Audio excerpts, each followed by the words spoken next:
Hi, today I want to talk about lift as a force.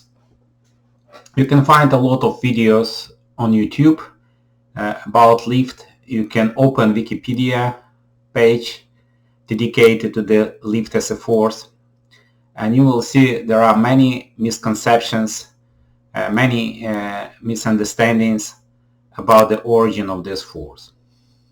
First of all, for people who do not know what is lift is a force which keep our heavier than air planes in the air, not only planes, but birds as well, or anything what looks like does not do anything, there is no effort, and birds or planes can continue to fly, or gliders to fly without any visible force. Of course, to understand force, we need to use some physical laws, right? We cannot avoid it, but I promise you the laws I will be using will be not very technical, and I will be focusing more on the descriptive approach instead of the writing some formulas or working on some mathematical equations. But still, I need to remind you that because we're dealing with the force, the best way to approach origin of the lift is to use proper physical law. And the only law what we really need here is the second law of Newton, which link together invisible force, very often invisible, and visible result of this force, change of the velocity in direction of velocity or value, the absolute value. So, or both of them. So this is what people call acceleration, when the velocity is changing. And you know about this when you press accelerator on your car and you see how it's changing the speed or velocity. Yeah, difference between speed and velocity, the speed is absolute value, for example 60 kilometers per hour, and velocity of course include what is the direction. Do we move in north, south, west, or east? All right. So what you will find on YouTube, there are a couple of the main groups of the videos. Some videos focusing on the third law of Newton, we say action equal reaction, which talking about the balance of forces. You will see some explanation based on the downwash. So when the flow or air flow just redirected directed toward the earth, toward the surface of the earth, and as a result the plane or wing is moving up. And the third one is the very common explanation based on the Bernoulli Principle. Bernoulli Principle, this is the energy conservation law applicable for the fluids. I will be describing this using only the second law of Newton. I will mention why the other explanations are incomplete or are incorrect to some extent. Okay, so lift. Okay, so to understand what is the form of second law of Newton in fluid, we need to remind or mention Navier-Stokes equation. Navier-Stokes equations, it's second law of Newton, but in application to the fluid. The reason why it has a different name, or why we need this different equation with different name if you already have second law of Newton, is because the motion of fluid is much more complicated than motion of, for example, of apple falling down from the tree under influence of the gravitation. Because in apple, all particles, all atoms, all components of the small particles which consist of all parts moving together with the same velocity and the same speed. When it comes to the fluid, you can notice the velocity in fluid, for example, in river or creek, can be different in different parts of the river or of the flow. In some areas it's fast, in some are slow. So we have not only distribution of velocity in time or change of in the time, but also change of the velocity in space. Okay, so this is the reason why, and because all these components can move with different velocities, of course there will be some forces as a result of this which are generated in this fluid. So when we talk about Navier-Stokes equation, so on the left side you will see acceleration in time, normal acceleration, when you have velocity or speed getting faster or slower, and of course you will see a change of the velocity in space. This is a bit, as I said, less familiar to most of the people, but when it comes to the example I just mentioned before, it's quite common when you see the fluid, a river or creek or something, the velocity can be different. This contributes to the balance of the forces and acceleration as well. On the right side, the main components which of some things which present forces are change of the pressure and of course diffusion or viscosity. Sometimes people add gravitation, of course, when we start the lift, when we start the motion of the plane in the air, so it makes sense to include gravitation as well. But on the big scale, to understand lift, you don't need to worry about that one, right? As already mentioned, if you see a bird gliding or glider gliding in the air, looks like there is no motor there, right? They just like eagle, just flying freely, looking for the some food, right? So it means that its change of the velocity in time can be ignored. So we can only have on the left side change of the velocity in space, and on the right side change of the pressure. So this is what we see as a wind. When you have zone of the high pressure and low pressure, then you see the motion of the motion of the flow. We feel that wind. Sometimes we cannot see it, but we can feel the wind. Wind is the flow which caused by the change of the pressure. So we understand the change of pressure generate force because we can feel this wind. It can be hurricane. It can be very strong wind, right? So definitely change of the pressure is the big source of the force. So if you remove all other components, viscosity, you can ignore it for time now. We will see there is only two things which balance each other. It's a change of the pressure and balancing change of the velocity in space. Practically, this is the two things just enough to explain what is lift all about. So when we have, for example, now let's go to some example, right? How all machinery works. For example, we have a nice flow, airflow. I will put some ball inside, or some obstacle. Of course, fluid cannot freely, or fluid or air move. So it's need to go around this obstacle. As a result, you will see the change of the velocity, direction, and magnitude. So how big is it? So because there is obstacle depth, it cannot flow freely. So this all the going around the obstacle change, of course, velocity. As a result of this, according to the second law of Newton or Navier-Stokes equation, in the simplest form, we have to have balance in it, change of the pressure. So what we have here, some changes of velocity because of the obstacle, and say change of the pressure. No velocity, for example, we have stationary case, so there is no changes to the no velocity equals 0. We have just only some ball or sphere or cylinder or some object inside of some fluid, air or water. There is pressure will be all the same on the surface of this body. As soon as we start moving this, of course, this pressure will be different because of this velocity oncoming flow has to go around the body.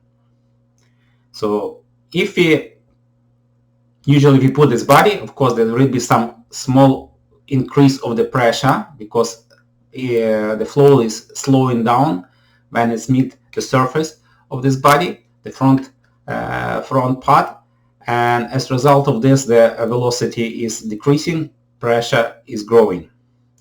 And opposite, I did not mention, but in Navier-Stokes, the pressure and velocity have minus change of the pressure. So if velocity increase, pressure decrease, and opposite. This was people very often described with the Bernoulli equation or Bernoulli principle, which just says, okay, if you have more velocity, faster moving things, they have less pressure, and vice versa. It's not very simple to understand why, because we expect it's opposite. If it's faster, if you put yourself in front of that faster moving fluid, you will feel that pressure. So strain, the pressure is lower. It's not very well explained even on the Wikipedia about Bernoulli principle, but it's very simple.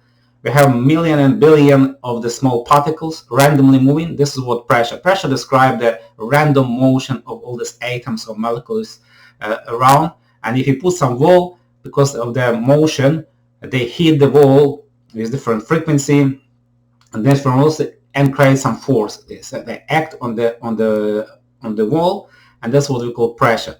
This completely random motion of the atoms or molecules, which summarize or if you put all these atoms motion together and how they hit wall, we can feel some pressure. Velocity of the fluids is something different because it's the same atoms now, but some of them do stop moving randomly and have some preferable direction. This is where the flow is moving into. So this is the direction of the flow motion. This doesn't mean that every atom, every molecules moves with the same direction or the same speed. They all move randomly, but we have some preferable. So totally, statistically speaking, some of the atoms or most of the atoms start moving in some direction. Of course, if you remove from, because we know already that pressure describes random motion, we have less randomness, so it means pressure decreasing. If I have more randomness, pressure is higher. Part of this randomness taken by the velocity with some preferable direction. And vice versa as well, because the velocity of the fluid describes that preferable motion. So then less preferable motion, then of course more pressure. When you have zero velocity, then we have maximal value for the pressure. And then if you have some motion, some of the atoms are moving in some direction. So total pressure is, that's why we have stationary and called dynamical pressure. There is two different terms. We describe pressure of the fluid which have no motion, no any preferable velocity or speed. And the same when we have some preferable direction, so then our pressure will be lower. Okay, let's take some example. So if I put the ball, as I said, of course there will be some higher pressure on the front. There will be lower pressure on behind, on above and below, just because of the symmetry of this object. And this totally we don't have any lift, right? We have some already not very homogeneous distribution of the pressure around, but does not generate lift. So generate change of the pressure, but we don't have any lift. So if the ball will be flying, so it will go down. So it will not stay in the air, right? Is it possible that even ball can fly, or cylinder? Yes, it is possible. Yes, but before we will talk about this, I will talk about wing, right? So wing or airfoil, it's some preferable shape, because if they will, instead of the ball, we have some other shape, right? We can shape body in the way the pressure distribution will be in the way which we desire, right? So if we, of course, when it comes to the plane, we expect the pressure in the front will be small, because then we'll have less resistance, right? And we expect small pressure on the top, because the smaller pressure on the top, then stronger is the lift. So lift is nothing else. This force is just difference in pressure. As soon as we have different pressure, like in vacuum, like wind, we have some preferable motion. We have some force there, which in case of the plane, keep plane in the air. So no miracles here. Lift is nothing else but the act of the difference of pressure. No difference in pressure, again, nothing. This is how we suck something from the straw, some juice or soft drink, right? We create some vacuum, we create lower pressure, and the juice or drink go through the straw to our mouth. So the same here. So we need just to create a difference in pressure, and that's enough to generate lift. Of course, when people engineer design wing, they need to think about much more than they just lift, right? Because they need to think how to reduce the drag, how to reduce friction, how to generate enough lift if it comes to the commercial plane, how this make most efficient way that it doesn't consume much fuel. So it's much more, but principle is the same. By changing the shape of any body, this shape, of course, control how the pressure distributed, and pressure will be distributed, some distribution around the aerofoil or body because of the change to the flow direction, or velocity direction, and velocity value, absolute value, when it comes around the wing. So I just want to now talk again about the ball, but in case of ball, we don't have this. We have axial symmetry, so pressure above and below of the ball will be the same. So no difference in pressure, of course, no lift. Can it be somehow still ball fly, not cylinder or symmetrical body? Yes, it can, and it's very easy to do, to generate this lift. You need just to add rotation. So you have rotation of the ball, then velocity around contribute of rotation contribute to the velocity of the ball, or velocity of the flow, because it's the same thing. And of course, if it's turned in one direction, then from one side the velocity will be lower, on the other side velocity will be higher, and pressure will be not equally distributed. So you can find on YouTube very nice video when the ball is throwing from some dome very, very high, and the people just add some rotation, and the ball is tended to falling down directly to the ground. You just start gliding, start flying. The same effect is used by the soccer player when you see some incredibly beautiful, unexpected goal. The goalkeeper completely cannot catch that ball, and this is just because of the lift in this case, or rotation, extra rotation generated by kick, by foot, right? So in this case, the rotation is added, but it's not going to the up and down. It's, in this case, because of the rotation, it's going left and right, so you have some deviation from the straight line. So instead of ball flying there, and of course to the bottom, to the ground, it's suddenly you change direction to the left, to the right. And this change of direction, which looks very, very strange and physical, and some people thought, oh, this goal was divine gravity or whatever. So because of this extra rotation. So is it this principle was used somewhere or somehow? Yes, there were some attempts to build a plane which used two cylinders, rotating cylinders instead of the wings. Or there are, of course, ships which use sail in shape of the cylinder, rotating cylinder as well. Of course, they generate lift.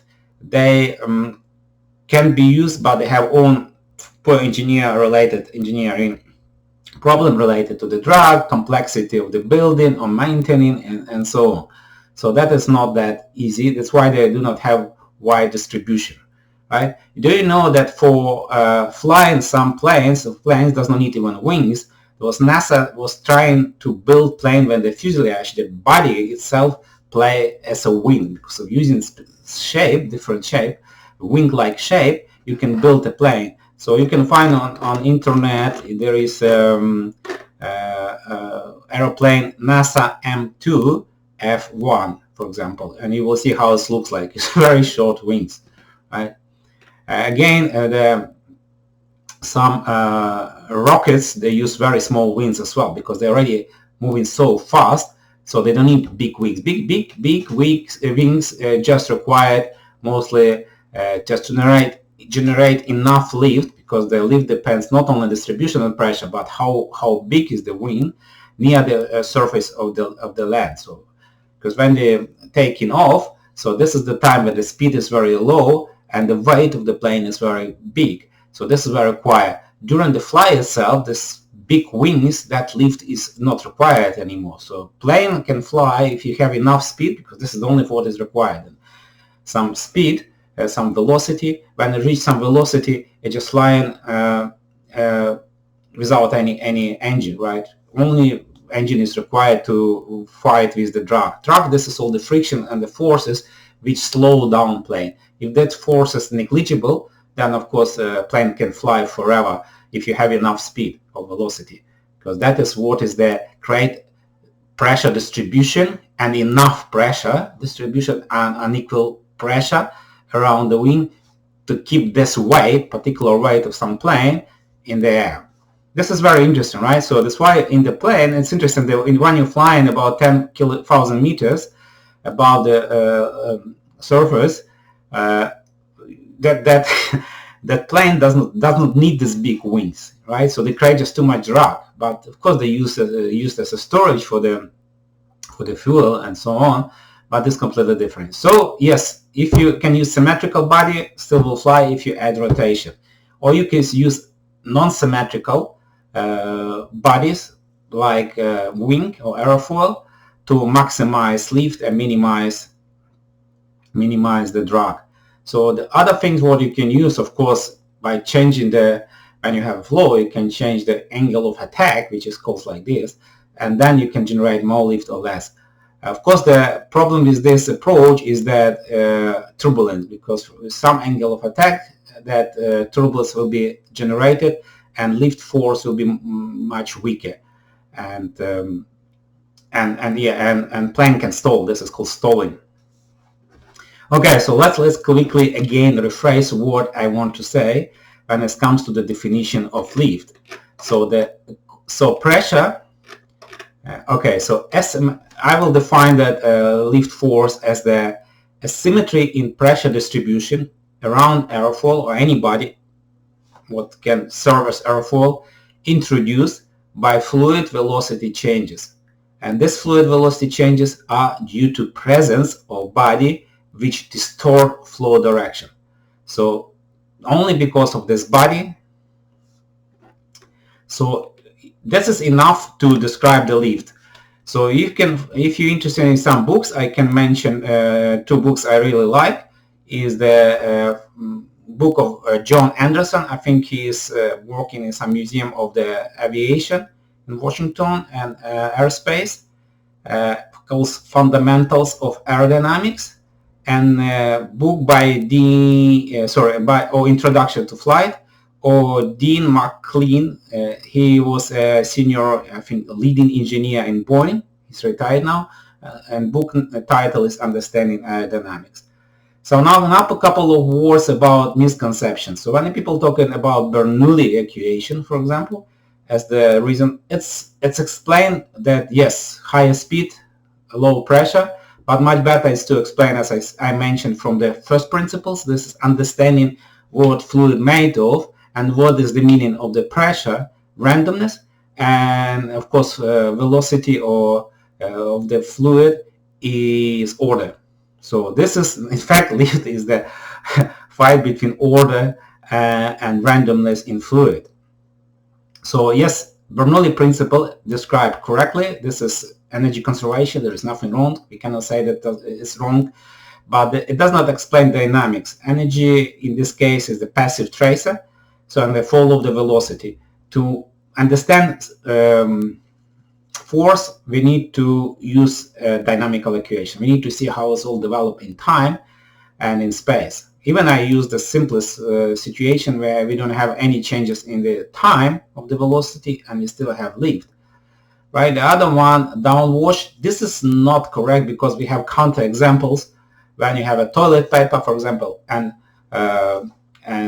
blow some air on the top one, you will see the lift. You will see the lift without anything downwashing, right? There is no redirection of this flow to the ground.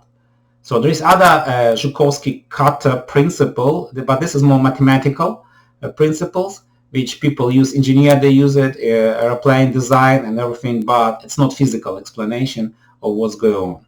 So yes, there are many other misconceptions, but the main things people use this downwash and third law of Newton, Bernoulli principle. I think that's it pretty much, right? So this is the main two things. So my explanation based on the second law of Newton, and it's just saying, yes, lift is nothing else. This force is the difference of pressure on the top and bottom of the airflow surface, and this is difference in pressure generated by fluid velocity distribution around the wing. Of course, in homogeneous. So of course will be, and this distribution, why the velocity is different at different points around the surface, because of the wing was put into the flow, free flow, no lift. Body inside experience this different velocity in different points, and of course different pressure in different points. If you make proper shape, this force can be directed up against the gravity, which is directed to the surface of the planet. But as I already mentioned, when it comes to the soccer, you can generate lift by rotation. This is one other way to break the symmetry, which can go left and right. So it doesn't mean always up and down, but because mostly lift study related to the airplane motion, so that makes sense that people interested more in the up and down direction than left or right. I think that's pretty much it. So hope that was interesting and it was not that complicated to understand. If you have any questions or comments, you can leave them behind this on the bottom. Leave in the comments area. We'll be glad to hear from you. If something is not clear, we'll be glad to answer your questions and clarify. I'm not experienced YouTuber. I'm not recording many videos. That's why, and it's not easy thing to do, as you understand. Thank you for your attention. Have a good day. Bye.